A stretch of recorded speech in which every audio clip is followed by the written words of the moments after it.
run. She saw the world through open eyes and never let. That's Malcolm, M-A-L-C-O-M, right? M-A-L-C-O-L-M, Cynthia Malcolm. Right. Can't find a card on you. Are you sure you have an account here? Look, is Fred Grissom still the owner? Yeah, you know Freddie? He's in the office. I can get him. No, that's okay. I'll just pay cash. Maybe you should talk to Fred and straighten this Look, out. it's all right. Right, of course. Well, hello there. Hi, Fred. Haven't seen you in ages.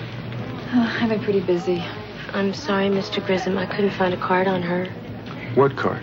For her account with us. Cindy doesn't need a card. You give her whatever she wants. You pick this out? Yeah.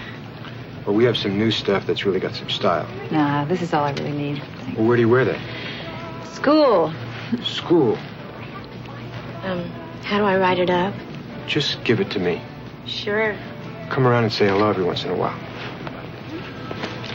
I'm sorry, miss. It's okay.